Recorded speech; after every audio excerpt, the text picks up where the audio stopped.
అదే ఇక్కడి నుంచి ఎగిరిపోదాం, వేరే గూడు చూసుకుని మారిపోదాం. వేరే గూడా? అర్థం కాలేదా? మనము వేరే కాపురం పెట్టుకుందాం. నువ్వు అమూల్యతో హ్యాపీగా ఉండాలంటే మీరెందుకురా బయటికి వెళ్దాం, మేమే బయటికెళ్ళిపోతాం. మీరిద్దరూ హ్యాపీగా ఉండండి.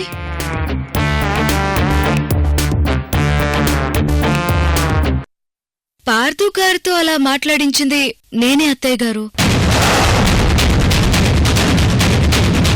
నా నోటితో నువ్వు వెళ్ళు అని చెప్పకుండా ఆ గీత దాటి వెళ్ళటానికి వీల్లేదు. రే పార్థు, నువ్వేం బాధపడకురా. నువ్వు అమూల్య పిల్లా పాపలతో సంతోషంగా ఈ ఇంట్లోనే ఉంటారు. అంతేకాని ఆవేశపడి మీరు మాత్రం ఈ ఇంట్లో నుండి వెళ్లటానికి వీల్లేదు.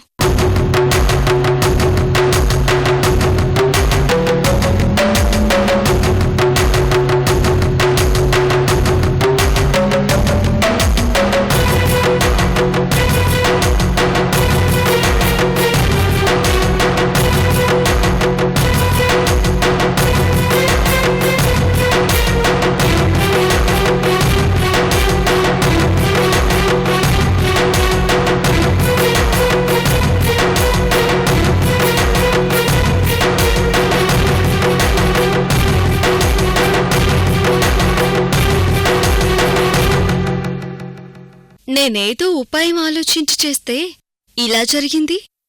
అంతా తలక్రిందులైంది. పైగా 3 రేఖలు గీసి దాటి వెళ్లకూడదని నిబంధన కూడా పెట్టింది. ఇప్పుడెలా ఇంకా? నాకేమీ అర్థం కావడం లేదు.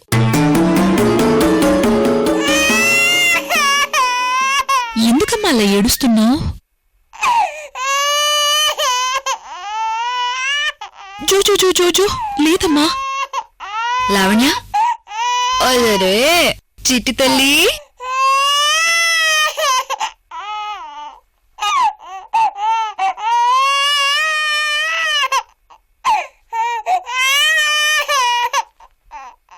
పాప గురించి మీరేమీ భయపడకండి. మీరిద్దరు యుఎస్కి వెళ్తున్నారు. హేమంత్ ఆఫీస్ వర్క్ లో బిజీగా ఉంటాడు. నీకక్కడంతా కొత్త వాతావరణం. పైగా పాప ఇప్పుడిప్పుడే కోలుకుంటుంది కదా. ఇటువంటి పరిస్థితుల్లో పాపనంత దూరం తీసుకువెళ్లడం అంత మంచిది కాదు. ముందు మీరు అలవాటు పడండి, తర్వాత పాపను తీసుకుని వెళ్ళొచ్చు. చాలా కష్టంగా ఉంటుంది. అదే పాప మా దగ్గరుంటే పాపను చూసుకోవడానికి నేను, అమ్మ, నాన్న అందరూ ఉన్నాం. అవునమ్మా, మీ అక్క చెప్పేది కరెక్టే. పాపను మేం చూసుకుంటాం.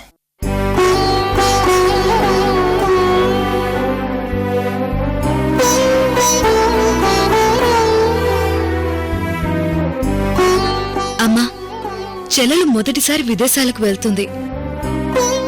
అందుకు మనందరం ఎంతో సంతోషించాలి, కానీ ఎవరూ బాధపడకూడదు.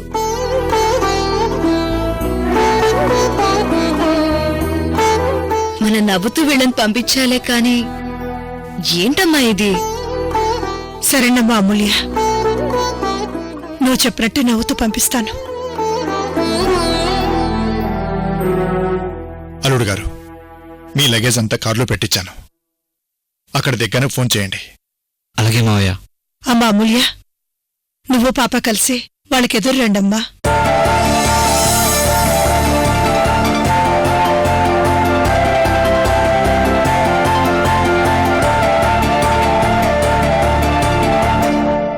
వెళ్ళొస్తానమ్మా, జాగ్రత్త.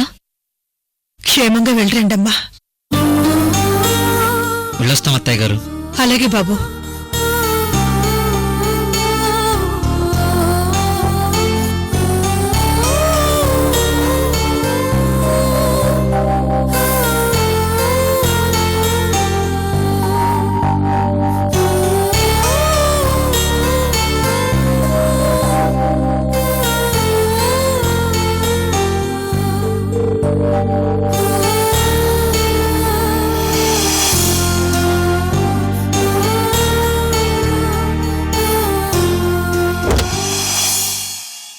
వెళ్ళొస్తానక్క. సంతోషంగా వెళ్ళిరండి. హేమంత్, నా చెల్లెలు జాగ్రత్త. అలాగే వదిన. మమ్మీ డాడీ ఊరు వెళ్ళిపోతున్నారు. టాటా చెప్పు. టాటా.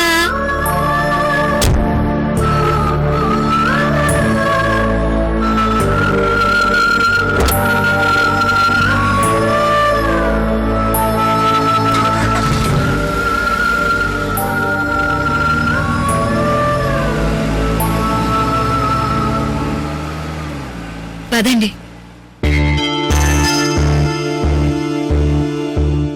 నానా ఒకసారి పాపని ఎత్తుకోండి.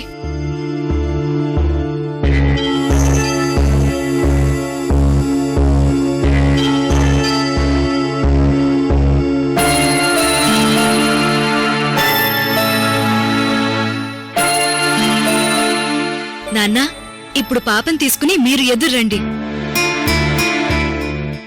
నువ్వెక్కడికి వెళ్తున్నావమ్మా? జాబ్ కోసం ఇంటర్వ్యూకి వెళ్తున్నాను. అవునా అమూల్య? మరి విషయం మాకు చెప్పలేదేంటి? లావణ్య హేమంత్ ఉన్నప్పుడే ఈ విషయం చెప్పాల్సింది కదమ్మా. ముందు ఉద్యోగం రానివ్వండి నాన్నా. సరే మీరు ఎదురండి. నీకు నీ కూతురు ఎదురొస్తుంది కదమ్మా. ఉద్యోగం వస్తుందిలే. వెళ్ళొస్తానమ్మా. క్షేమంగా వెళ్ళి లాభంగా రామ్మా.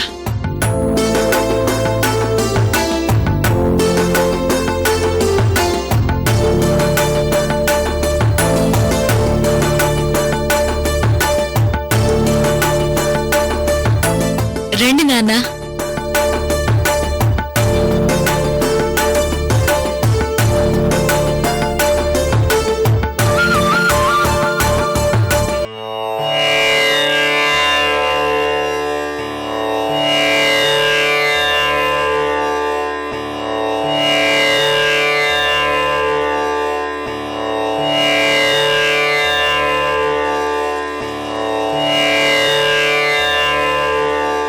శేషతల్పం మీద పడుకున్నట్టు ఎంత హాయిగా పడుకున్నారు స్వామి. ఓం శ్రీమన్నారాయణాయ నమః.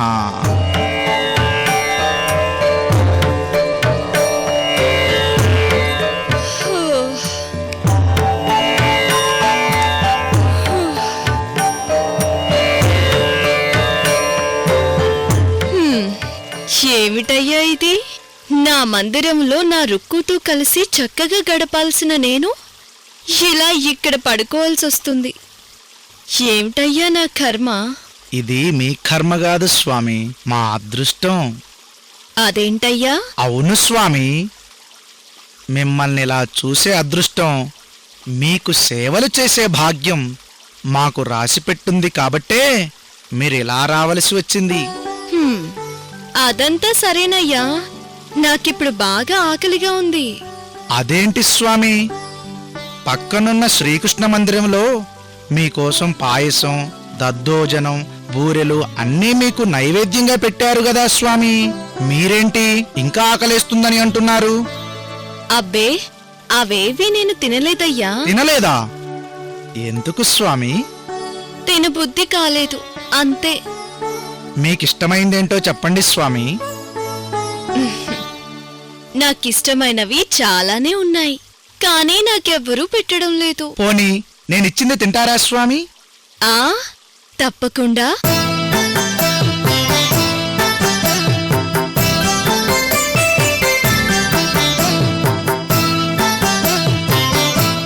ఏంటయ్యా అది? అటుకులు స్వామి. అటుకులా? ఏది, ఇలా ఇవ్వు.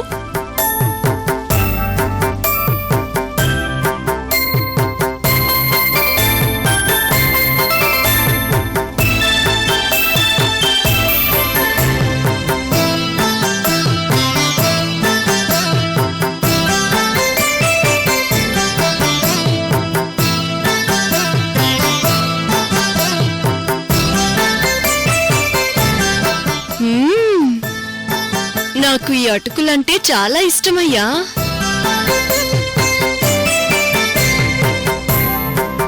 ఆనాడు కుచేలుడు కూడా ఇలాగే నా కోసం అటుకులు తెచ్చాడయ్యా. దాంతోనే కుబేరుడైపోయాడు. చెప్పవయ్యా చెప్పు. నేను నీ అటుకులు తింటున్నాను కదా, నీకేం కావాలో కోరుకో. నాకేమీ వద్దు స్వామి. నా హృదయంలో మీ దర్శనమైతే నాకంతే చాలు స్వామి. ఆ కుచేలుడి కంటే చాలా గొప్పవాడివయ్యా నువ్వు. నాకు అటుకులు పెట్టి నా దర్శనాన్నే కావాలని కోరుకున్నావు కదయ్యా. నిజంగానే నువ్వు కుచేలుడి కంటే ఉన్నతుడివయ్యా. అయ్యో స్వామి, ఎంత మాట తండ్రి, ఎంత మాట.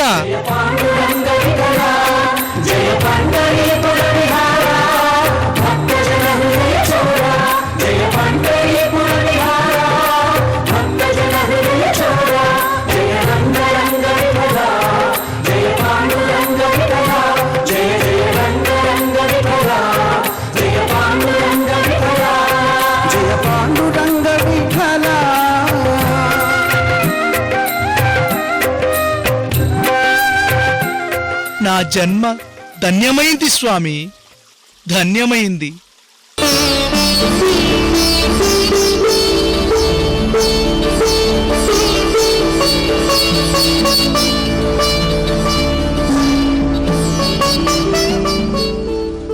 నాగరాజా, ఓ నాగరాజా, ఇలారా.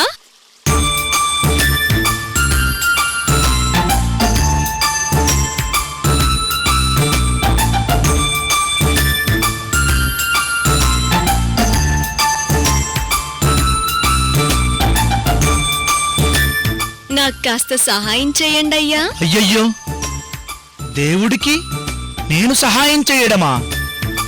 తప్పదయ్యా. ఒక్కోసారి దేవుళ్ళు కూడా భక్తుల సాయం తీసుకోవాలి.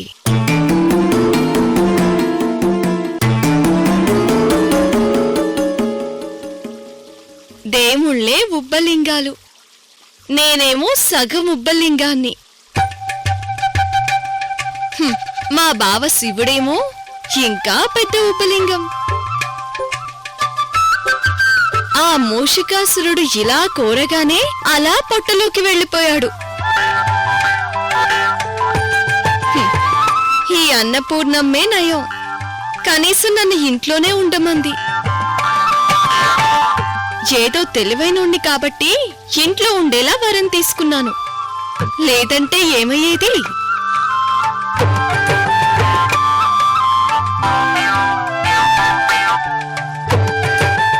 ఏదొక విధంగా నాకు సహాయం చేయండి అయ్యా. మేము నీకు ఏ విధంగా సహాయం చెయ్యాలి స్వామి? ఏమీ లేదు. ఆ అన్నపూర్ణమ్మ తనకి తానుగా నన్ను బయటికి పొమ్మనేలా చెయ్యాలి. హా? లేదు స్వామి, మేము చెయ్యం. అదేంటయ్యా? మీరు వెళ్ళిపోతే మళ్ళీ మాకు కనిపించరు కదా స్వామి. లేదయ్యా, మీరు పిలిచినప్పుడల్లా మళ్ళీ వస్తాను నేను. మీరు అలాగే అంటారులే స్వామి, కానీ ఏదో ఒక మెలిక పెడతారు. మీ గురించి నాకు తెలియదా స్వామి? ఈ జన్మ, వచ్చే జన్మ, ఆ వచ్చే జన్మ అంటూ ఏదో ఒక మెలిక పెడతారులే. అది కాదయ్యా, దేవుడు అర్థిస్తున్నాడయ్యా. స్వామి, మీరంతగా బ్రతిమలాడుతుంటే ఎలా సహాయం చేయకుండా ఉంటాను స్వామి? ఏమంటావు నాగప్ప?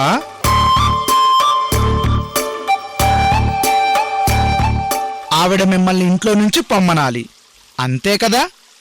అంతేనయ్యా. మేము చూసుకుంటాం స్వామి. ముందు మీరు అటుకులు తినండి.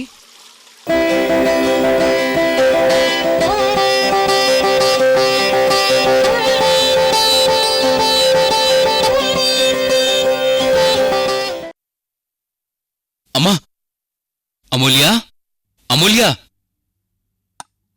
అమూల్య, అమూల్య.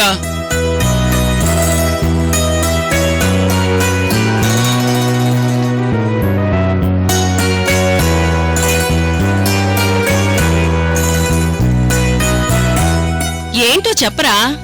అమ్మా, అనుకోకుండా చాలా తక్కువ షేర్కే మనకు కంపెనీలో ఆఫర్ వచ్చిందమ్మా.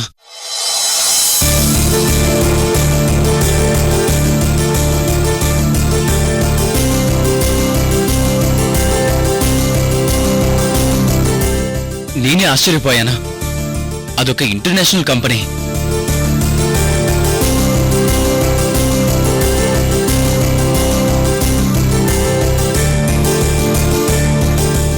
అలాంటి కంపెనీలో నేను భాగస్వామిని అవుతానని కల్లో కూడా అనుకోలేదు.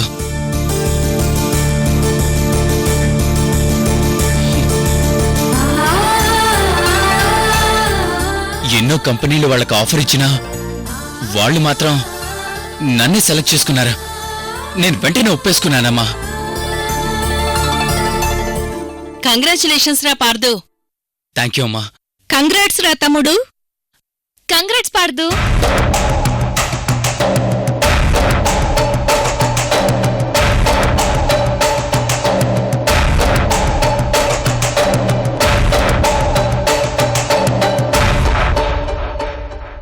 ఏంటి మా తమ్ముడికి తమరు కంగ్రాట్స్ చెప్పరా? ఎందుకు చెప్పును? చెప్తాను. కంగ్రాట్స్ పార్దు గారు. థ్యాంక్ యూ అమూల్య.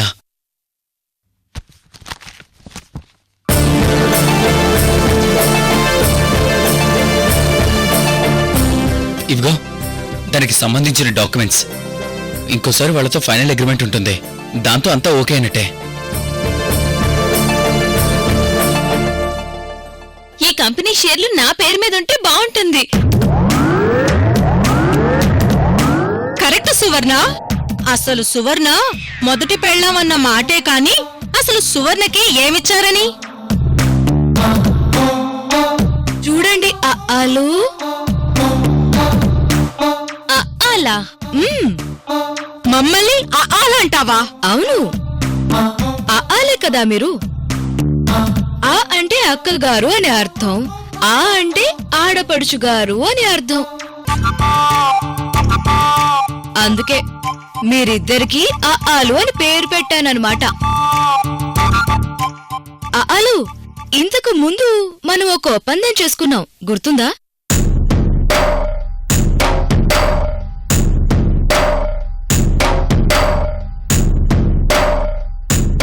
ఏం చెప్పుకున్నావు? అదే, పార్థు గారితో అక్కగారికి పెళ్ళైనట్టు ప్రూఫ్స్ తీసుకుని రావాలి అని చెప్పుకున్నాం కదా.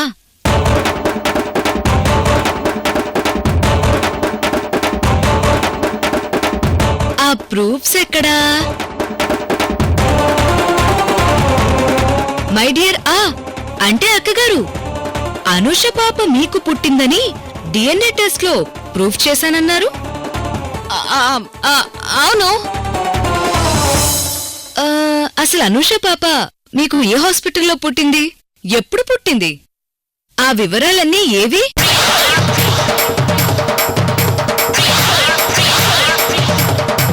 అవును సువర్ణ, ఏ హాస్పిటల్లో పుట్టిందో చెప్పు. నేను అమూల్య వెళ్ళి ఆ ప్రూఫ్స్ తీసుకొస్తాం.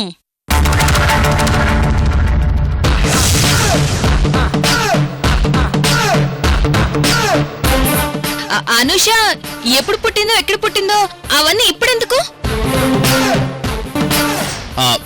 నేను ఒక పెద్ద ఇంటర్నేషనల్ స్కూల్లో అనుష అడ్మిషన్ గురించి మాట్లాడాను. వాళ్ళు అనుష బర్త్ సర్టిఫికేట్ కావాలన్నారు. ఇప్పుడు నువ్వు ఏ హాస్పిటల్ అన్నా చెప్తే వెళ్ళి నేను బర్త్ సర్టిఫికేట్ తీసుకుని వస్తాను.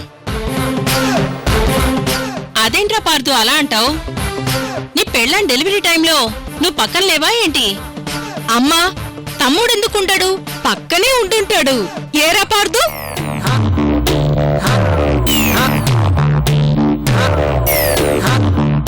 అమూల్య సువర్ణని భలే ఇరికించింది. ఇదే నాకు మంచి అవకాశం.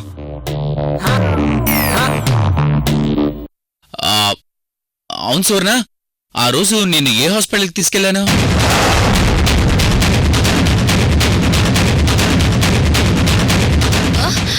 తీసుకెళ్లిన వాడివి నీకే గుర్తులేనప్పుడు నొప్పులతో ఉన్నదాన్ని నాకేం గుర్తుంటుంది? అది కాదు సువర్ణ, నువ్వు కడుపుతో ఉన్నప్పుడు పలానా హాస్పిటల్లోనే అడ్మిట్ చేయాలని తెగ చెప్పేదానవు కదా. చూసావా అమ్మా, చూసావా? సువర్ణ కడుపుతో ఉన్నప్పుడు తమ్ముడు తన పక్కనే ఉన్నట్టు ఎలా ఒప్పుకున్నాడు? కొన్ని నిజాలు బయటికి రావడానికి కొన్ని అబద్ధాలు ఒప్పుకోవాలి కదండి. బర్త్ సర్టిఫికేట్ కావాలంటే హాస్పిటల్ కి వెళ్ళాలి. కనీసం మీరు ప్రెగ్నెంట్ గా ఉన్నప్పుడు చెక్ చేసుకున్న హాస్పిటల్ బిల్స్ కూడా లేవా? లేవు. అయినా డిఎన్ఏ టెస్ట్ లో ప్రూవ్ అయిన తర్వాత ఇవన్నీ ఎందుకు? ఆస్తి గొడవ వచ్చేసరికి ఇలా డ్రామాలు మొదలు పెడుతున్నారా? అవును, మ్యాటర్ ని ఎలా డైవర్ట్ చేస్తున్నారో చూడు. సరే సరే, ఎవరు మ్యాటర్ డైవర్ట్ చేస్తున్నారో, ఎవరు ఎలాంటి డ్రామాలు ఆడుతున్నారో తొందరలోనే తెలుస్తుందిలే. అమ్మా, ఈ డాక్యుమెంట్స్ జాగ్రత్తగా పెట్టా. ఈ ఫైల్ ఏదో నేను జాగ్రత్తగా పెడతాను. ఇంటి పెద్ద కోడలుగా ఇది నా బాధ్యత. ఇలా ఇవ్వండి, ఇవ్వండి.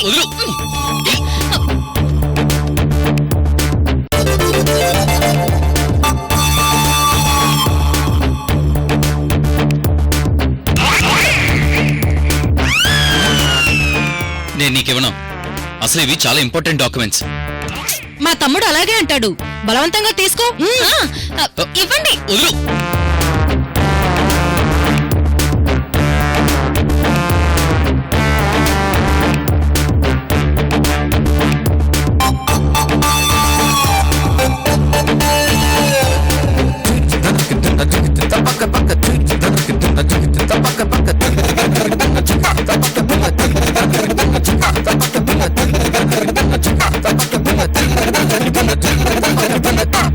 ఇవేంటో తెలుసా అత్తయ్య గారు? ఏంటమ్మా అమూల్య? మీ అబ్బాయి మీకు దాయమని మీకిచ్చిన పేపర్స్. వీటినిప్పుడు చింపేస్తానన్నమాట. అమ్మా